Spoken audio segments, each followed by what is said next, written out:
What's up mga ka-Wildy Boy? Ang ganda ng weather ngayon. Siya nga pala, meron na naman ako ibabahagi sa inyong job opportunities papunta sa bansang Canada. Specifically sa province ng New Brunswick.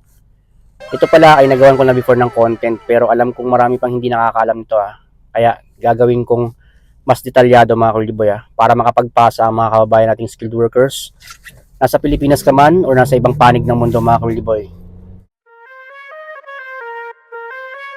What's my name? Wildy boy. What's my name? Wildy boy. What's my name? Wildy boy. Let's go! What's up mga kababayan? Ako nga pala si Wildy na kagaya mo noon na nangarap. Pero dahil sa pagsusumikap, pakinaapot ang matagal lang hinahanap.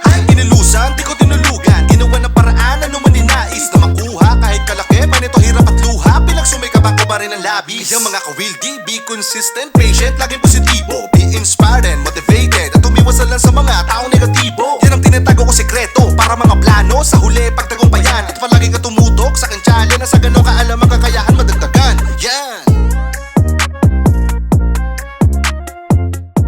Kumusta mga ka-Wildy Boy? Isang pinagpalang araw sa inyo lahat dyan sa Pilipinas. And sa lahat ng mga kababayan kong OFW, mabuhay po kayong lahat.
Okay mga ka-Wildy Boy, dito na ako. Tuloy natin ang usapan mamaya. ka-Wildy Boy, simulan na natin para masundan nyo ako. Go to Google, then type nyo New Brunswick Critical Worker Pilot. Then pag meron kayo nakitang ganito, NB Critical Workers Pilot, i-click nyo yan mga kabayan. So lalabas dyan, New Brunswick Critical Worker Pilot on this page. Employer participation, candidate participation, New Brunswick Critical Worker Pilot process map, getting started, submitting your application, after nomination. So naka-indicate dito mga ka-Wildy Boy yung mga process na dapat ninyong gawin. Sa mga bago pa lang sa aking channel at sa mga ngayon pa lang makakalam ng programa na ito, sasabihin ko sa inyo kung ano nga ba ang New Brunswick Critical Worker Pilot Program. So nakalagay dito, the New Brunswick Critical Worker Pilot Program is a 5-year pilot program that addresses critical labor shortages in various sectors and across different regions in the province. The pilot program was created to attract skilled workers to occupations that have been and will continue to be difficult to fill in New Brunswick in the years to come. So, kinakailangan talaga nilang mapunan ito mga ka-Wildy Boy. The New Brunswick Critical Worker Pilot is an employer-driven stream based on targeted recruitment for skilled workers, and therefore candidate applications to the pilot program are made through the participating employer. The program does not accept direct applications from interested candidates. So, although may nakalagay yan na hindi sila nag-accept ng direct applications from interested candidates, pero marami pa rin nagpapasa sa dahil nga gustong-gusto nilang magkaroon ng job offer mga ka-Wildy Boy. In reality, marami talaga nagpapasa sa mga email address nila, sa kanilang mga contact information. So, pwedeng-pwede nyo rin gawin yan mga kabayan na kahit sabihin nila na hindi sila tumatanggap, pero kung kayo naman ay qualified applicant, nasa sa kanila pa rin yun kung papansinin nila ang inyong mga applications directly. Okay, diretso na tayo mga ka-Wildy Boy sa mga participating employers. So, 6 yan mga kabayan na. Cook Aquaculture, JD Irving Limited, Group Savoie or Subway, Group Wesco, Imperial Manufacturing Group, McCain Foods Limited. So, pwedeng-pwede nyo i-google lahat ng mga companies na yan mga kabayan at makikita ninyo kung ano yung mga whereabouts nila. Yan ay legit mga kabayan, malalaking companies yan sa New Brunswick. Diretso na tayo mga Kuliboy sa getting started. Before applying to the Critical Worker Pilot Program, you must accept a genuine offer of full-time, non-seasonal, permanent, indeterminate employment from a Critical Worker Pilot Program or participating employer. So, kinakailangan magkaroon kayo ng job offer mga Kuliboy sa isa sa mga 6 na employers na yon. When applying to any of New Brunswick immigration streams, you must meet all minimum eligibility requirements and selection factors. Ano nga ba ito mga Kuliboy? So, yan ang i-discuss natin mamaya. Have all the required documents on hand to prepare and submit a complete and correct application to the government of New Brunswick and to the government of Canada. So, meron talaga itong immigration processes mga kabayan na kagaya ng binanggit nila dito, kinakailangan correct dahil hindi talaga dito pinapahintulutan ang misrepresentation or yung mga false documents mga kabayan na. Being PR ready means more efficient processing. So, maaari kayong maging permanent resident mga Kuliboy if kayo ay mag-apply sa programa na ito. Fewer delays and a better experience navigating the New Brunswick and Canadian immigration programs. To make sure you are PR ready, please visit our first steps. So, baba na tayo dito mga Kuliboy sa New Brunswick Critical Worker Pilot Program Guide. Pwede nyo i-click yan mga kabayan ha. So, lalabas dyan yung mga info. Your guide to New Brunswick Critical Worker Pilot. So, nakalagay dito yung table of contents. Unawaan nyo mabuti ito mga kabayan ha. Nakalagay dyan yung mga eligibility requirements, selection factors, application process, and then choosing a representative, when not to apply, processing fees, then document checklist. So para sa mga documents na dapat ninyong i-provide, i-click nyo lang itong number 2. So nakalagay dyan, candidate eligibility requirements. There are requirements for each stage of the pilot including registration, application, nomination, and post-nomination. You must have a valid job offer from an eligible employer to be considered for nomination by GNB. So, nakalagay dito, intent to reside. It is your responsibility to prove a genuine intention to reside in New Brunswick as described in Section 87. Sa Part 4, selection factors to apply, you must make sure that you meet all eligibility requirements.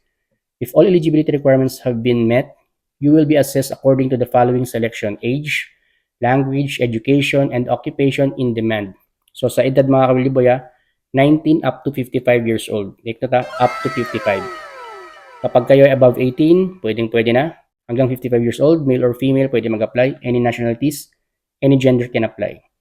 Your age is assessed as of the day that a complete application submitted to GNB in response to an invitation to apply or ITA.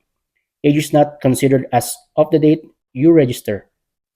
Official languages. To meet the language requirement, you must submit valid test results from a designated testing organization to show you have obtained a minimum score equal to or greater than a Canadian language benchmark 4 for English, NCLC 4 for French, in all language abilities. So, kinakailangan makapag-provide kayo ng 4.0 in all categories kapag CELPIP mga kabayan na. Pero kapag IELTS, 3.5 reading, 4.5 listening, speaking 4, writing 4.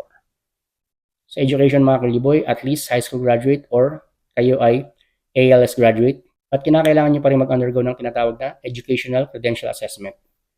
So work experience naman mga Kuliboy, nakalagay dito, in the last 5 years, you must have worked at least 1,560 hours over a period of 12 months. This is the number of hours you would have worked in 1 year. So at least 1 year experience mga Kuliboy, qualified na kayo dito sa programa na ito. Naka-indicate dito, your work experience may be one or more employers, must be supported by verifiable documents indicated on the document checklist, and may be an NOC related to your job offer from a New Brunswick employer. So yun, ito na. Application process. Step 1, accept an offer of employment. Create an expression of interest. Then receive an invitation to apply. Submit an application to GNB. Then additional information for submitting your application, settlement plan. Your New Brunswick employer will facilitate a settlement plan for you and your family members. The settlement plan may be prepared by the employer or they may engage the services of a local or regional provincial settlement agency. So, i-assist nila kayo mga Kuliboy. Meron silang tinatawag na settlement plan. So, yun. Nandito lahat ng mga procedures, age of dependent children, yung mga i-declare ninyo sa inyong applications. Then, step 5, receive a nomination and work permit. Support letter from GNB, and then work permit support letters, application refusal, withdrawing your nomination certificate. So ito just in case lang. And then step 6, submit your PR application to IRCC. Step 7, receive a decision from IRCC. Then ito sa part 6 mga kuliboy, using our representative, just in case na kukuha kayo ng isang immigration consultant para mag-assist sa inyo mga kabayan. Sa part 8 mga kuliboy, nakalagay processing fees. So nakalagay dyan, pay your fees through your online account. Your spouse or common law partner and dependent children are included in the processing fee. Processing fees are non-refundable. The Canadian processing fee is payable by Visa, MasterCard, Discover, Amex, Interact Online, or Visa/debit. So yun. Sa part 9 mga kuliboy, document checklist. So lahat ng mga ipipresent yung documents, lahat ng mga pipila pa ninyong applications, i-double check yan. Kinakailangan true and correct. Walang misrepresentation, wala kayong idadagdag, wala kayong ibabawas. Pero kung meron kayong dapat i-update, dapat gawin nyo yun. I hope na unawaan nyo yung procedures mga kuliboy ha. Kung paano kayo makapag-apply dito sa programa ng New Brunswick Critical Worker Pilot Program mga kabayan ha. Sundan nyo lamang kung ano yung mga naka-indicate dito about the process. So yun mga kuliboy, I hope nakatulong sa inyo yung information na to ha. Lalo na sa mga kababayan kung nangangarap makapagtrabaho sa bansang Canada. Subukan ninyong mag-participate dito. Pasahan ninyo ng inyong application. Ito ay isang programa ng bansang Canada, specifically sa province ng New Brunswick kung saan maaari kayo maging permanent resident mga kabayan ha. So kung kayo ay skilled worker, 19 to 55 years old, at least high school graduate mga kabayan ha, maaari ninyong applyan ang programa na ito mga kuliboy. New Brunswick Critical Worker Pilot Program. Mayroon silang 6 na participating employers kung saan marami silang kinakailangan mga manggagawa para mapunan ang kanilang labor shortages. So yun, kung sakasakaling nagustuhan ninyo at nakatulong sa inyo ang video na ito, don't forget to give a thumbs up. At kung bago ka pa lang sa akin channel, huwag niyo kalimutan mag-subscribe and click mo notification bell para lagi kang updated sa mga bagong job opportunities, buhay FW na aking upload. As always, consistency, patience, and have a positive mindset. Samahan mo ng diligence, tiwala sa sarili sa may kapal, at sa proseso mga kuliboy.